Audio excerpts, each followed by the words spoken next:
नमस्कार, हंसध्वनि प्रोडक्शंस में मैं डॉक्टर सुवर्णा वाड आप सभी का स्वागत करती हूँ। आप सभी को हृदय से नमन करती हूँ।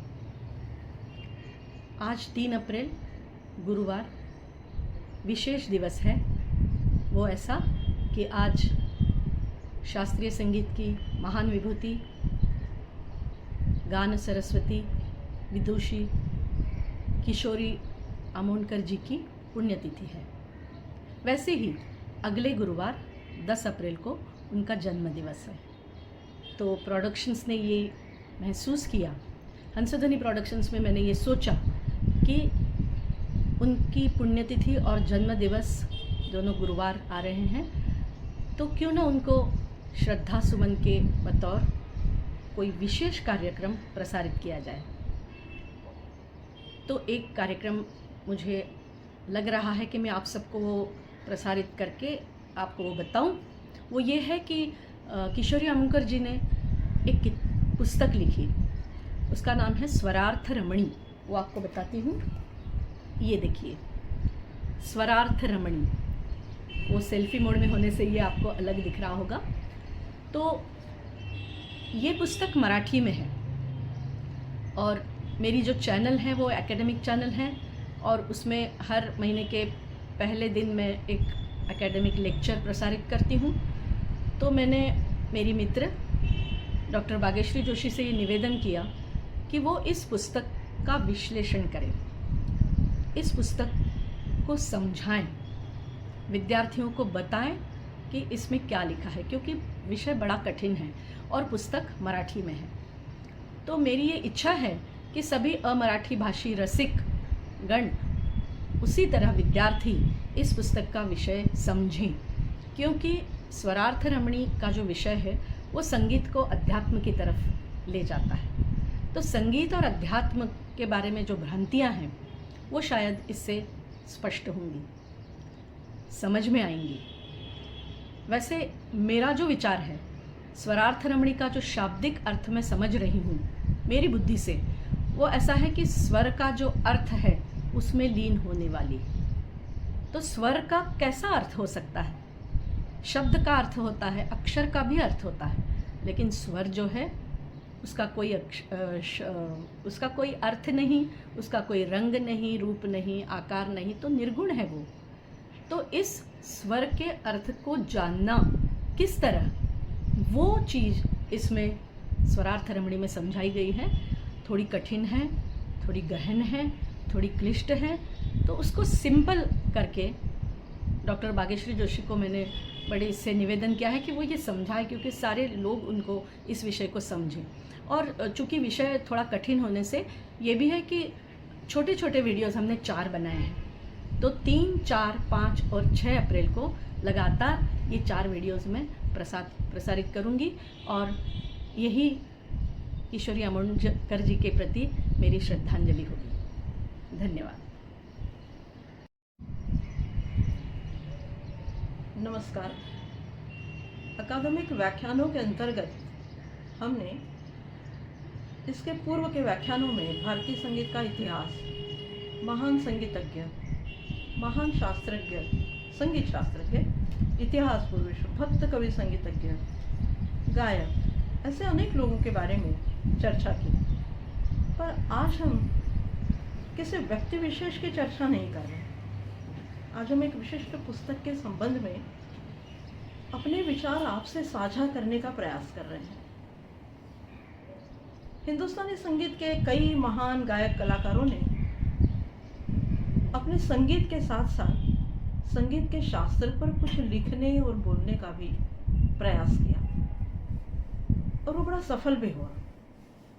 पर फिर भी वर्तमान में हम देखें तो उसकी संख्या बहुत ज़्यादा नहीं है।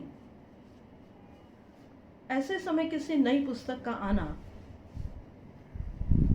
और वो इतना गहन गंभीर विषय लेकर उस पर बात करना, ये विशेष है। मैं बात कर रही हूँ हिंदुस्तानी संगीत की प्रसिद्ध गायिका गान सरस्वती किशोरी अमोणकर जी के द्वारा लिखित उनकी पुस्तक स्वरार्थ रमणी। मूल पुस्तक मराठी भाषा में है, इसलिए जो लोग मराठी नहीं जानते उनके लिए इस पुस्तक को कैसे जाना जाए, ये थोड़ा विषय अलग है। इसीलिए जो कुछ मराठी में मैंने उसको समझा है, मुझसे निवेदन किया गया था कि चूंकि आप मराठी समझती हैं तो वो पढ़कर आप अन्य लोगों को समझे कि उस किताब में क्या है, उस पुस्तक में क्या बताया गया है, इसकी जानकारी थोड़ी साझा करें। पुस्तक बहुत विचारपूर्वक लिखी गई है, बेहद निजी विचार हैं उनके वो, पर संगीत के लिए बड़े अनुपम है। संगीत में नया विचार कैसे जन्म लेता है और कैसे उसकी परंपरा बनती है, या फिर उस परंपरा को मानने वाले लोग कैसे प्रयोग करते हैं, इसका एक पूरा उदाहरण सहित खाका जिसमें खींचा गया वो माने स्वरार्थ रमणी। आदरणीय किशोरी अमोणकर जी का गायन, उनके राग संबंधी विचार, शास्त्र संबंधी विचार, ये सब कुछ परंपरा को ध्यान में रखते हुए भी परंपरा से कुछ नया करने की कोशिश में लगे रहे। उसी का प्रतिफल स्वरार्थ रमणी है। और उन्होंने अपने ये सारे निजी विचार लोगों से साझा करने के लिए इस पुस्तक की रचना की। पुस्तक 159 पेज की है, कोई बहुत बड़ी है ऐसी बात नहीं है, और करीब 16 प्रकरण, परिशिष्ट मिलाकर 16 प्रकरण उसमें दिए गए हैं। पर उस पुस्तक के प्रत्येक प्रकरण का हिस्सा अपने आप में एक राग के पूरे एक इतिहास के खंड को प्रस्तुत करता है। मैं इतिहास की बात नहीं कर रही हूँ, मैं रागों के इतिहास के खंड की बात कर रही हूँ। राग क्या है, स्वर क्या है, स्वर रचना क्या है, राग कैसे आकार लेता है, राग कैसे सौंदर्यवान होता है, राग कैसे श्रृंगारित होता है, राग कैसे प्रस्तुत होता है, और राग के अंतरंग में झांकने की कोशिश किस तरह होनी चाहिए, या राग किन किन व्यक्तियों को अपने अंतरंग में झांकने के लिए विवश करता है या आज्ञा देता है। दोनों शब्द आप समझिए। राग किसको अपने अंतरंग में झांकने के लिए विवश करता है और राग किन व्यक्तियों को अपने अंतरंग में झांकने की आज्ञा देता है। इन सब बातों को किशोरी अमोणकर जी ने बड़े विस्तार से समझाया है। उसे समझना, मैं बार बार उस शब्द को दोहरा रही हूँ, उसे समझना बेहद कठिन है। वो उनके निजी विचार हैं, उनका दर्शन बहुत अलग है, उनका सांगीतिक दर्शन अन्य लोगों से बहुत अलग है, पर वो दर्शन इस तरह का है कि यदि आप उसे पढ़ें, यदि आप उनके विचारों पर थोड़ा सा चिंतन करने का प्रयास करें, तो आपको ये महसूस होगा कि आप एक नई विचारधारा की तरफ मुड़ते जा रहे हैं। वो शायद किशोरी जी के विचारों से और अलग है। किसी भी पुस्तक की सफलता ये होती है कि उसका चिंतन करने के बाद क्या कुछ आप उसमें से और नया ले पाते हैं, या कोई एक नई धारा को जन्म दे पाते हैं। यदि ऐसा होता है तो वो पुस्तक अपने आप में सफल है। और यही बात स्वरार्थ रमणी के संदर्भ में उसको पढ़ने के बाद महसूस हुई है। थोड़ी थोड़ी चर्चा हम उसके सारे प्रकरणों की करेंगे। बड़े गंभीर हैं सारे प्रकरण, और उस पर बात करना भी बड़ा लंबा सिलसिला हो सकता है। चूँकि हम समय में बंधे हुए हैं, इसलिए 2-4 हिस्सों में हम उसको जानने की कोशिश करेंगे। अब क्या है उसके प्रकरण? यदि आप उस पुस्तक की पूरी प्रकरण मालिका को देखें तो क्या है वो, तो वो मैंने जैसे पहले बताया कि वो 16 प्रकरण हैं। उनके नाम मैं आपको थोड़े से पढ़कर बता देती हूँ। प्रकरण के नाम ऐसे हैं कि कोई बहुत ज़्यादा मराठी से हिंदी में करने में उसमें दिक्कत नहीं हो और आसानी से आप उसको समझ सकते हैं। पहला है कला का सम्यक दर्शन, दूसरा है स्वर भाषा एक माध्यम, तीसरा है शब्द भाषा और स्वर भाषा, चौथा है स्वर और ताल, पांचवा है राग, छठा है हिंदुस्तानी संगीत की 2 परंपराएं, सातवां है स्वर शक्ति, आठवां है स्वर काव्य शक्ति भावार्थ विचार, उसके बाद है स्वरालंकार और अर्थालंकार, फिर है सौंदर्य त्रयी, फिर है रागनाट्य और उसके बाद में राग रसोत्पत्ति और फिर है प्रातिभ स्वर विश्व और उसके बाद स्वरानंद सोपान और बाद में संगीत का प्रयोजन और फिर परिशिष्ट। इतने प्रकरणों में उस पूरी पुस्तक को समेटा गया है। अब ऐसी पुस्तक के प्रत्येक प्रकरण पर यदि आप विचार करें तो वो बहुत समय से आपको छीनने वाला, कहिए इतना समय लेगा वो कि आप समय को फिर पकड़ नहीं पाओगे। इसलिए हमने बड़े संक्षेप में मूल विचार क्या है बस वहीं तक जाने का प्रयास किया है। अब कला का सम्यक दर्शन जो उसका पहला प्रकरण है, पूरा स्वरार्थ रमणी पढ़ने के बाद मुझे ऐसा लगा कि करीब करीब उस पूरी की पुस्तक का जो सार है, उसका जो संक्षेप है, उसका जो मुख्य अंश है, उसकी जो मुख्य बात है जो इतने प्रकरणों में विभाजित की गई है, वो सारी उन्होंने पहले ही प्रकरण में पूर्ण कर दी है। यदि वो एक प्रकरण भी पूरा पढ़ लिया जाए तो शायद उनके विचारों को जानना या उस पुस्तक को जानना हमारे लिए बहुत आसान हो जाता है।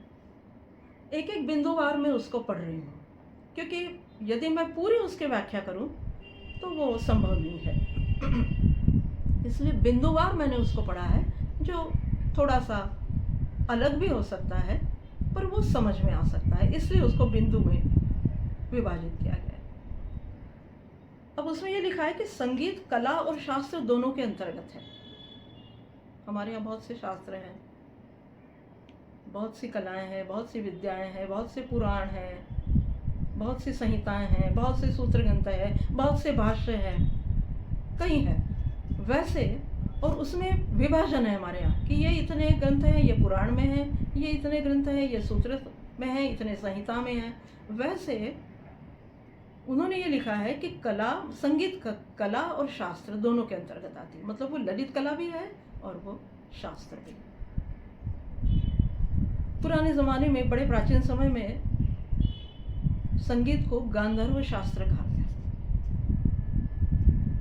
तो ये शायद इसका आधार उन्होंने वहाँ से लिया है कि वो शास्त्र है और वो कला तो है, इसलिए संगीत दोनों में आता है।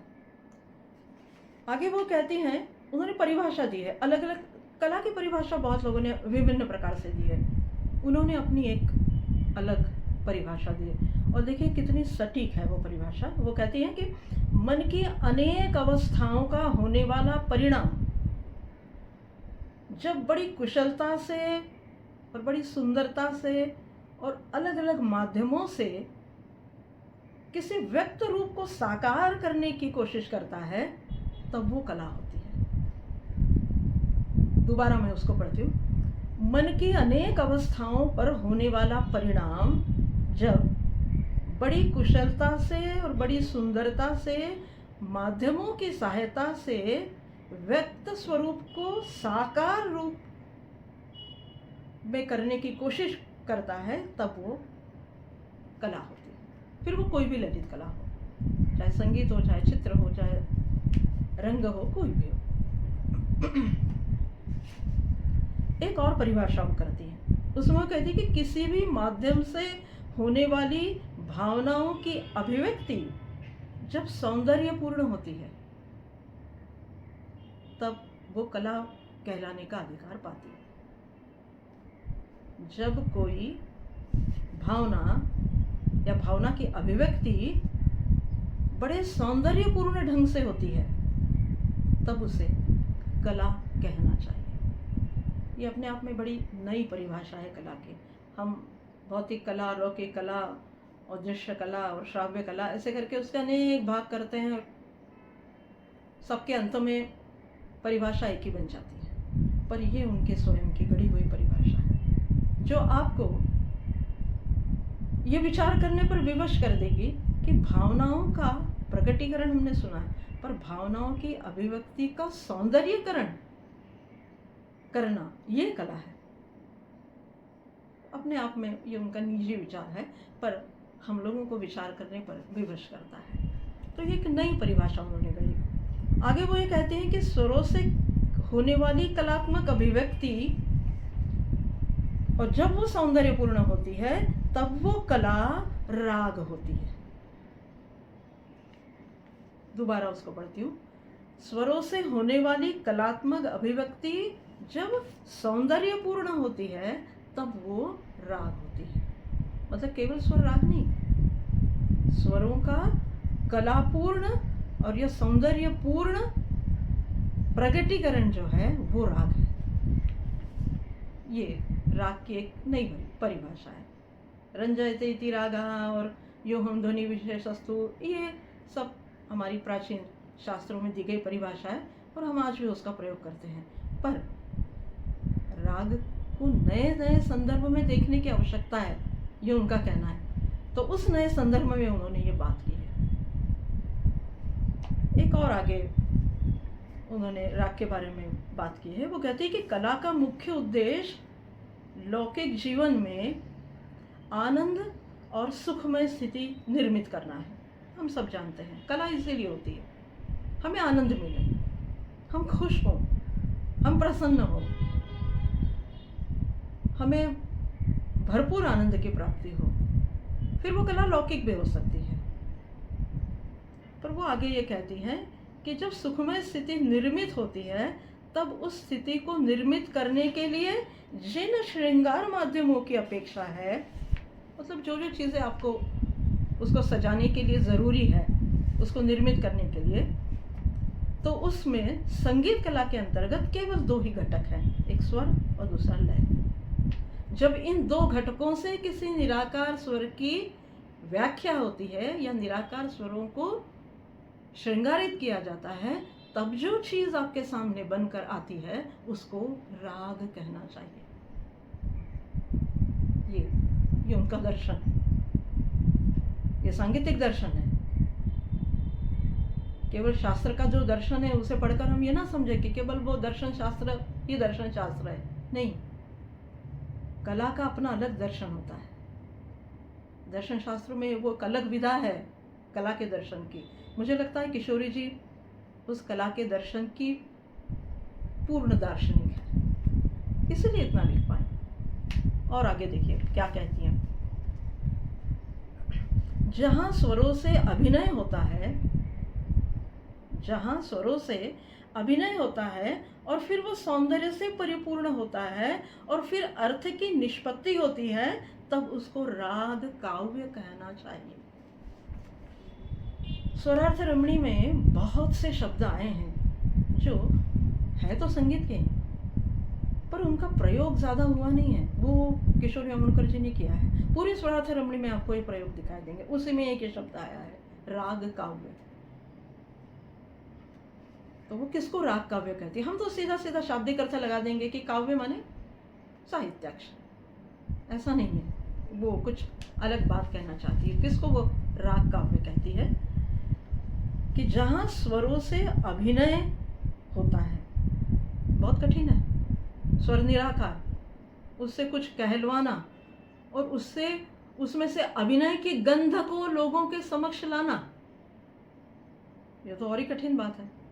पर उन्होंने ऐसा कहा है कि जहाँ स्वरों से अभिनय होकर सौंदर्य से परिपूर्ण अर्थ की निष्पत्ति, सौंदर्य भी खाली नहीं, रिक्त नहीं, केवल दर्शन मात्र सौंदर्य नहीं, जो अर्थ निष्पत्ति करे। उस सौंदर्य को देखने के बाद आपको किसी अर्थ की ग्राह्यता महसूस हो तो फिर आप उसको कहेंगे राग काव्य। ये एक नया शब्द है आपके इसमें। रागदारी संगीत, आलापी, तान प्रक्रिया, ऐसे बहुत से शब्द आप प्रयोग करते हैं। पर ये राग काव्य, एक और शब्द आगे आएगा, वो उन्होंने राग नाट्य का भी जिक्र किया है उसमें। पर ये राग काव्य वो इस चीज़ को कहती है कि जहाँ अभिनय, स्वरों से अभिनय की बात करवाई जाती है, स्वराभिनय कहा है उन्होंने उसमें, वो चीज़ है, वो राग काव्य। अगले बिंदु पर हम जाते हैं। उन्होंने कहा स्वर की उपस्थिति के कारण ही संगीत और अन्य कलाओं में बहुत बड़ा अंतर है। सारी लौकिक कलाएं, सारी भौतिक कलाएं या अन्य सारी ललित कलाएं, उनमें सब में कुछ न कुछ समानता होती है। माध्यम की हो सकती है, उनके दर्शन की हो सकती है, उनकी क्रिया की हो सकती है, पर संगीत में जो स्वर है वो आपको अन्य किसी भी कला में दिखाई नहीं देगा। ये केवल और केवल संगीत में ही उपस्थित है, क्योंकि स्वर के इर्द गिर्द ही उसकी दुनिया है ना। इसलिए वो ये कह रही है कि अन्य कलाओं में आपको स्वर की उपस्थिति बिल्कुल नहीं दिखाई देगी, पर केवल अकेली संगीत कला ऐसी है जहाँ आपको स्वर और केवल स्वरों से ही सब कहना है, स्वरों से ही बात, स्वरों से ही संवाद, स्वरों से ही अभिनय, स्वरों से ही नाट्य, स्वरों से ही दर्शन, स्वरों से ही कारण मीमांसा, ये सब कुछ स्वरों से करना। इसलिए वो स्वर को बहुत ज़्यादा महत्व दे रही है। और ये उनको सबसे बड़ा अंतर नज़र आता है अन्य कलाओं में और संगीत कला में, कि संगीत इसलिए भिन्न है कि उसके जैसा निराकार स्वर का माध्यम किसी अन्य कलाओं में है ही नहीं, केवल संगीत में। ये एक बहुत बड़ा अंतर उन्होंने स्वरार्थ रमणी में बताने का प्रयास किया है।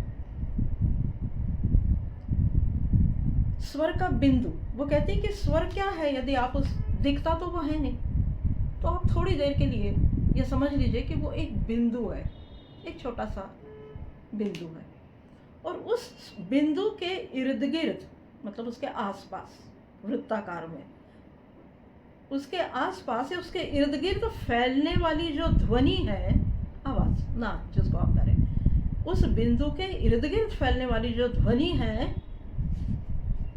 उस ध्वनि की जो आस निकलती है, उस आस से स्वर का वास्तविक जन्म होता है। आस शब्द हम संगीत के लोग बहुत इस्तेमाल करते हैं, पर हमको आस एक ही मालूम रहती है, या तो तबले में थाप देने के बाद जो आस उठती है, मृदंग में थाप मारने के बाद जो आस उठती है, प्रतिध्वनि के रूप में जो आस उठती है, तानपुरी की जवारी खोलने के बाद जो आस आती है, ऐसे हम आस की बात करते हैं। पर वो ये कह रही है कि नहीं, स्वर का वो जो बिंदु आपको दिख रहा है, उस छोटे से बिंदु के इर्द गिर्द आवाज आने के बाद जो कुछ उसमें से आस निकलती है, वो आस माने उस स्वर का वास्तविक स्वरूप है।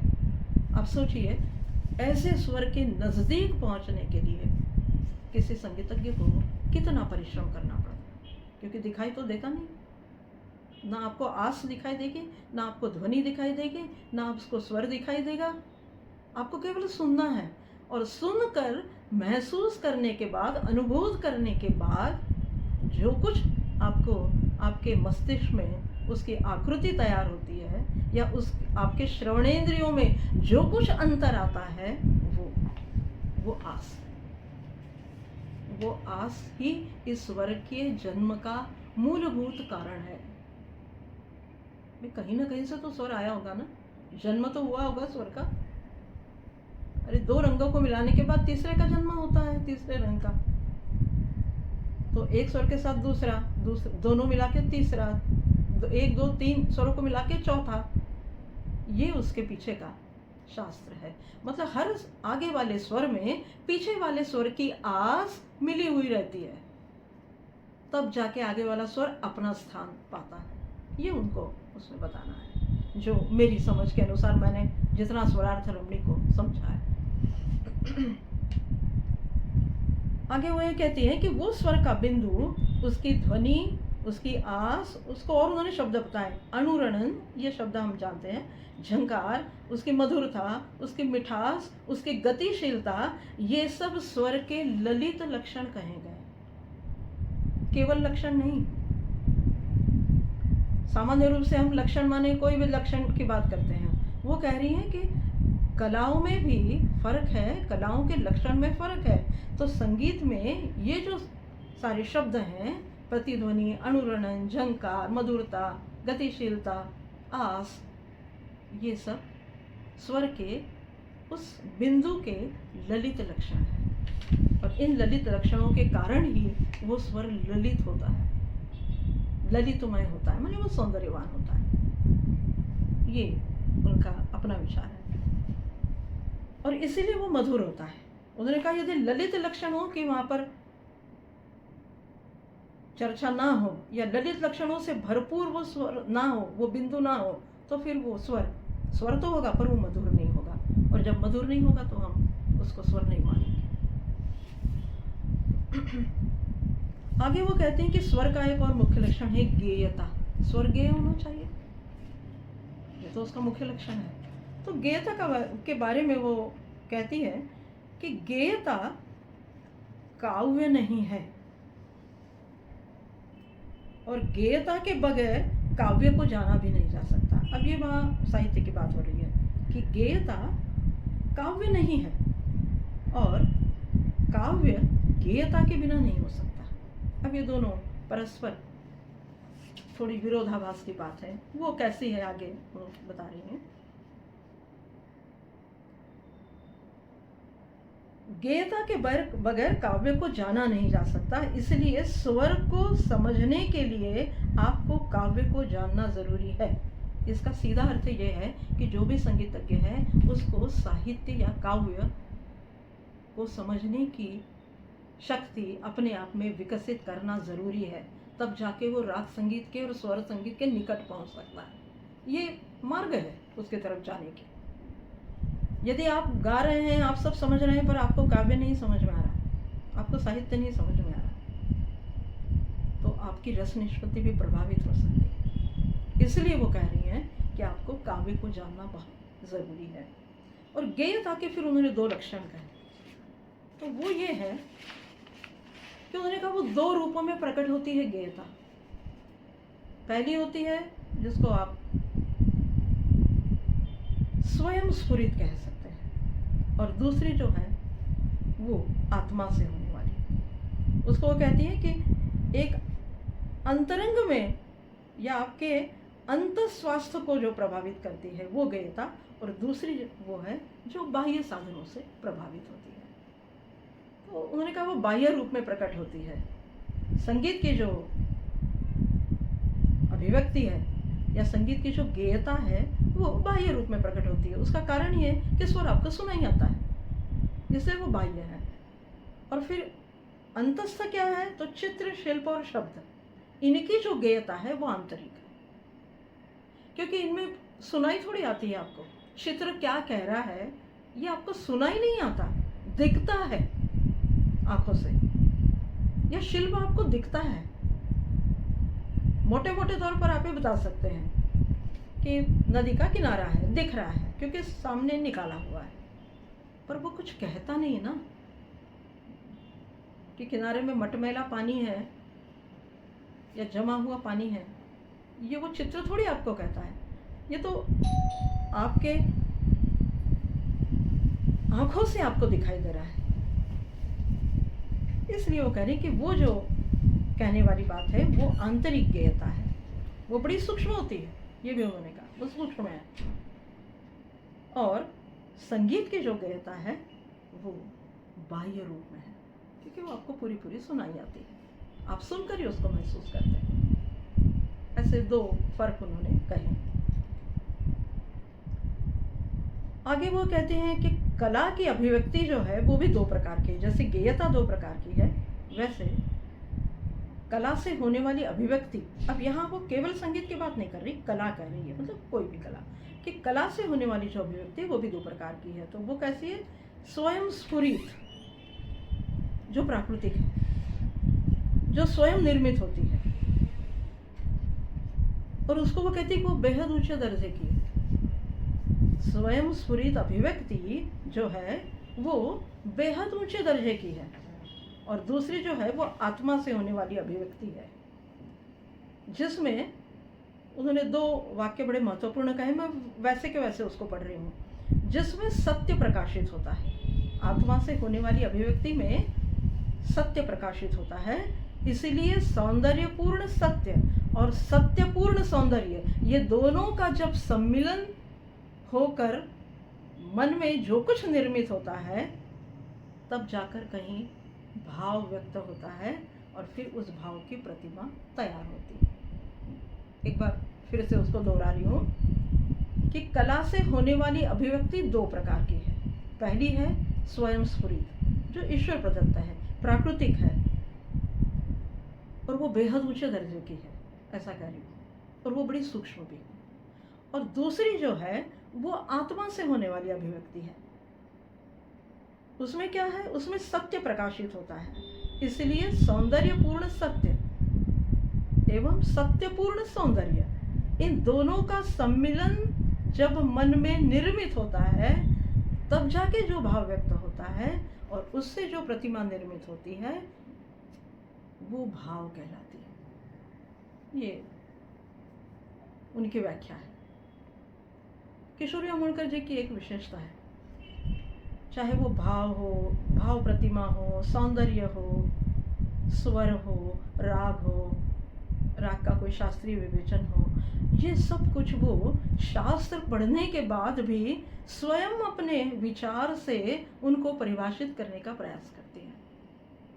और वो प्रयास इस तरह का होता है कि वो दर्शन परक भी होता है, वो संगीत परक भी होता है, वो शास्त्र परक भी होता है, वो कला परक भी होता है, और अंत में जाके वो अध्यात्म परक भी हो जाता है। इसलिए बार बार जो संगीत का अध्यात्म से बहुत अटूट रिश्ता है, बहुत पास का रिश्ता है, ये जो बात बार बार कही जाती है, पर अनुभव कहीं किसी को होता नहीं ज़्यादा। वो अनुभव आप स्वरार्थ रमणी को यदि पढ़ें तो आपको बराबर समझ में आ सकता है कि कैसे ये अनुभव होता है, क्योंकि ये सारे अनुभव उन्होंने स्वयं अनुभूत किए हैं और उसके बाद स्वरार्थ रमणी की रचना की है। किसी किताब के लिए, किसी पुस्तक के लिए ये बहुत बड़ी बात होती है। जो अनुभव हुआ, जो अनुभूत हुआ, अनुभूत होने के बाद जो परिणाम निकला, परिणामों से जो कुछ हासिल हुआ और उसके बाद जो आनंद हुआ, उसकी परिणति माने स्वरार्थ रमणी की रचना है। तो ऐसी पुस्तक को पढ़ना थोड़ा सा आपको अध्यात्म की तरफ और थोड़ा सा दर्शन की तरफ भी माध्यम संगीत से ले जा सकती है। ये उस पुस्तक की बहुत बड़ी विशेषता है। आगे वो कहती है कि हर समय शास्त्र समझना या हर समय या हर व्यक्ति के लिए शास्त्र को समझना इतना आसान नहीं, क्योंकि उसका कारण वो ये कह रही कि कभी वो शास्त्र पद्य रूप में होता है, कभी गद्य में होता है, कभी वो गेय रूप में होता है,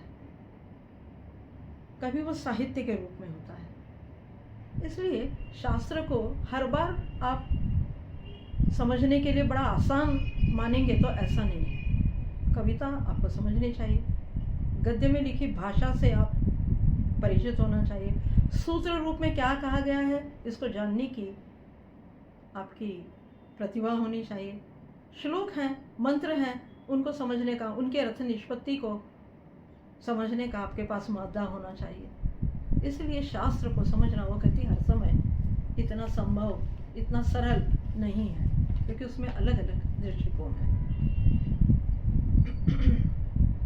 थोड़ा सा वापस वो राग की तरफ मुड़ गई ये चर्चा करते हुए, और वो कह रही कि राग के वादी संवादी जो है वो भावों के अभिव्यक्ति की निश्चितता नहीं है। देखिए, बहुत शास्त्र से एकदम परे हटकर उन्होंने विचार किया है। हम यही पढ़ते हैं संगीत में, किसी राग को जानना है तो उसका वादी पढ़िए, उसका संवादी बताइए, उसका गान समय कहिए, उसके स्वर संगति बताइए, उसका आरोह कहिए, उसका चलन कहिए। ये हमारे लिए बहुत ज़रूरी है और इससे ही हम राग समझते हैं। पर आदरणीय किशोर जी कह रही कि नहीं, ऐसा नहीं है, ये सब जानना, ये ज़रूरी है जानना, पर ये सब उसके तत्व हैं। इसको वो तत्व कह रही है कि किसी भी राग का वादी संवादी जानना ये उसके तत्व है। और ये तत्व की निश्चितता है कि बहुत राग समझ में नहीं आया तो भी यदि आप इन चीज़ों को जान ले तो आपको राग समझ में आएगा थोड़ा। पर वास्तविक राग क्या है ये आपको वादी संवादी या ऐसी चीज़ों से समझ में नहीं आ सकता। या वादी संवादी गाकर आप राग से कोई अभिव्यक्ति करें, ऐसा यदि आप सोचते हैं तो ये भी गलत है। उससे कोई अभिव्यक्ति नहीं हो सकती। राग से कोई अभिव्यक्ति आपको करवाना है तो आपको उसके सौंदर्य की तरफ जाना ही होगा। और फिर वो सौंदर्य कैसा है, कितने प्रकार का है, राग का सौंदर्य कितने प्रकार का है, इसकी उन्होंने विशद चर्चा की है और जो बेहद गहन है। मैं केवल आपको एक परिचय के तौर पर यह सब बता रही हूँ कि क्या क्या उसमें दिया गया है। जब हम स्वरार्थ रमणी को पढ़े तो हमको इन सब बातों को ध्यान रखना है कि राग केवल वादी संवादी से नहीं जानना है, राग सौंदर्य मतलब राग के जो लाक्षणिक सौंदर्य तत्व है उनको भी आपको जानना है, तब जाके आप राग से अभिव्यक्ति करवा सकते हैं। वरना राग गाइए आप, सुर में है तो अच्छा लगेगा, नहीं अच्छा लगेगा। पर जिसको आप राग में डूब जाना कहते हैं, संगीत के स्वरों में आकंठ डूबने की या तैरने की जो मंशा आपकी है वो यदि आपको पाना है तो फिर आपको राग के सौंदर्यात्मक लाक्षणिक तत्वों की ओर जाना होगा। ये वो कहना चाह रही है। आगे वो कहती हैं कि सौंदर्य, राग का सौंदर्य एक अनुभूति है और वो अनुभूति केवल मानसिक हलचल है। बहुत बड़ा शब्द उन्होंने इस्तेमाल किया है। वो कह रही हैं कि राग का सौंदर्य और सौंदर्य की अनुभूति केवल मानसिक हलचल नहीं, वो एक मानसिक बहुत बड़ी घटना है। और जब वो घटना घटित हो जाती है तब जाके राग का सौंदर्य आपके सामने आता है, अन्यथा वो केवल हलचल होती है। पर किसी हलचल को घटना में बदलना, देखिए हलचल होना और घटना होना इन दोनों में बहुत फर्क है। घटना का जो परिणाम होता है वो बहुत अच्छा भी हो सकता है और बहुत बुरा भी हो सकता है लौकिक जीवन में। और हलचल का ऐसा है कि वो अनिर्णय की स्थिति पैदा करने वाला होता है। हो रही है हलचल, अब इधर की उधर, निर्णय ही नहीं हो पा रहा। पर राग सौंदर्य के बारे में वो ये कह रही है कि यदि मानसिक हलचल वो ज़रूर है सौंदर्य, पर जब वो मानसिक घटना बन जाती है तब जाके राग को आप समझ सकते हैं, तब आप राग के सौंदर्य को जान सकते हैं, तब आप राग के सौंदर्य की गहराई को और उससे होने वाली जो कुछ भावनात्मक अभिव्यक्ति है उसको सुन सकते हैं। ये उसका अर्थ है। एक और शब्द उन्होंने इस्तेमाल किया है और मुझे लगता है उन्होंने ये शब्द भरत मुनि के नाट्यशास्त्र से भी शायद लिया है, क्योंकि उन्होंने नाट्यशास्त्र का उसमें उल्लेख भी किया है और बड़ा परिचित शब्द है ये, कई बार हम लोग सुन चुके हैं। उन्होंने कहा कि सम्यकत्व, राग में सम्यकत्व का होना बहुत ज़रूरी है, तभी आप राग की अदायगी या राग की प्रस्तुति या राग गायन या राग प्रस्तुतिकरण आपका प्रभावी तभी हो सकता है जब उसमें सम्यकत्व की मात्रा हो। अब वो सम्यकत्व का अर्थ हम सब जानते हैं, पर उन्होंने उसमें कुछ अलग अर्थ दिया है।